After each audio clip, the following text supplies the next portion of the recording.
അനധികൃത സ്വത്ത് സമ്പാദനം സംബന്ധിച്ച് ADGP MR അജിത് കുമാറിനെതിരെ നടത്തിയ അന്വേഷണത്തിന്റെ റിപ്പോർട്ട് വിജിലൻസ് ഇന്ന് കോടതിയിൽ സമർപ്പിക്കും. തിരുവനന്തപുരം കോടതിയിലാണ് സമർപ്പിക്കുന്നത്. ഇന്ന് റിപ്പോർട്ട് നൽകണമെന്ന കോടതിയുടെ ഒരു നിർദ്ദേശം ഉണ്ടായിരുന്നു. അതിന് പിന്നാലെയാണ് ഇന്ന് തീരുമാനം. വിശദാംശങ്ങൾ വിനോദ്, എന്തൊക്കെയാണ് വിവരങ്ങൾ?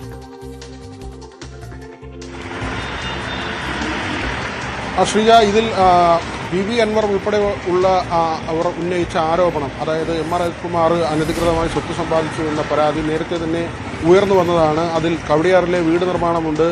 ഈ മരം മുറിയുമായി ബന്ധപ്പെട്ട ആരോപണം നിലനിന്നിരുന്നു.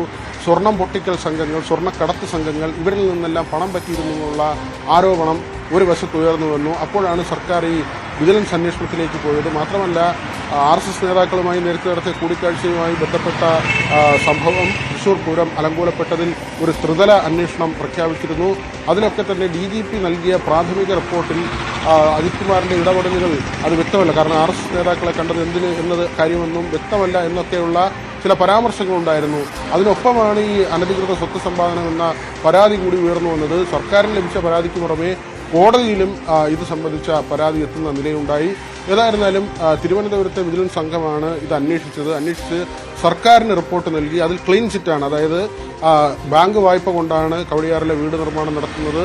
ഈ മരം മുറിയിൽ ബന്ധമുണ്ടെന്നോ അല്ലെങ്കിൽ സ്വർണ്ണക്കടത്ത് സംഘങ്ങളുമായി അജിത് കുമാറിന് ബന്ധമുണ്ടെന്നോ കണ്ടെത്താൻ കഴിഞ്ഞില്ല. അവരിൽ നിന്ന് പണം പറ്റി എന്ന കാര്യം കണ്ടെത്താൻ കഴിഞ്ഞില്ല. ആ തരത്തിലായിരുന്നു വിജിലൻസിന്റെ റിപ്പോർട്ട്. അങ്ങനെ ഒരു ക്ലീൻ ചിറ്റ് സർക്കാരിന് നൽകിയെങ്കിലും കോടതിക്ക് അങ്ങനെ ഒരു റിപ്പോർട്ട് നൽകാൻ ഇതുവരെ വിജിലൻസ് സംഘം തയ്യാറായിരുന്നില്ല. അതിന്റെ കാരണം അവ്യക്തമാണ്. എന്തുകൊണ്ട് ആ റിപ്പോർട്ട് കോടതിയിലേക്ക് എത്തിയില്ല എന്നത് കഴിഞ്ഞ തവണ ഈ കേസ് പരിഗണിച്ചപ്പോൾ കോടതി ഒരു ശാസനം തന്നെ ആ രൂപത്തിൽ തന്നെയാണ് പറഞ്ഞത്. 12-ന്, അതായത് ഇന്ന് ഈ റിപ്പോർട്ട് നിർബന്ധമായും ഹാജരാക്കണമെന്ന കാര്യം. മാത്രമല്ല, അജിത് കുമാറിനെ സംബന്ധിച്ച് കോടതിയുടെ ഈ നീക്കം വളരെ പ്രധാനപ്പെട്ടതാണ്. ഒരുപക്ഷെ ഈ റിപ്പോർട്ട് കോടതി അംഗീകരിക്കുകയാണെങ്കിൽ അജിത് കുമാറിനെ സംബന്ധിച്ചുണ്ടാകുന്നൊരു മെച്ചം, ഇപ്പോൾ പുതിയ സംസ്ഥാന പോലീസ് മേധാവിയെ തിരഞ്ഞെടുക്കാനുള്ള പട്ടിക സംസ്ഥാനം കേന്ദ്രത്തിലേക്ക് അയച്ചിട്ടുണ്ട്. അതിൽ നിതിൻ അഗർവാൾ, റവാഡ ചന്ദ്രശേഖർ, അതോടൊപ്പം തന്നെ യോഗേഷ് ഗുപ്ത, സുരേഷ് രാജ് പുരോഹിത്, മനോജ് എബ്രഹാം, 6ാമത്തെ പേരുകാരനായി MR അജിത് കുമാറിന്റെ പേരാണ് പട്ടികയിലുള്ളത്. ഈ പട്ടികയിൽ നിന്ന് 3 പേരെയാണ് കേന്ദ്രം സംസ്ഥാനത്തിലേക്ക് അയക്കുന്നത്. അതിലൊരാളിനെ സംസ്ഥാന സർക്കാരിന് പോലീസ് മേധാവിയായി നിയോഗിക്കാൻ കഴിയും. അങ്ങനെയെങ്കിൽ വളരെ വിദൂരമായ സാധ്യത മാത്രമാണ്. കാരണം ഈ പട്ടികയിൽ ഏറ്റവും ജൂനിയറായിട്ടുള്ള ഉദ്യോഗസ്ഥനാണ് അജിത് കുമാർ. ഒരുപക്ഷെ അദ്ദേഹത്തിന്റെ പേര് ഈ 3 പേരടങ്ങുന്ന പട്ടികയിൽ കേന്ദ്രത്തിൽ നിന്ന് വരാനുള്ള സാധ്യത വിരളമാണ്. വന്നാൽ തന്നെ സംസ്ഥാന സർക്കാർ തിരഞ്ഞെടുക്കുക എന്ന ഒരു കാര്യമുണ്ട്.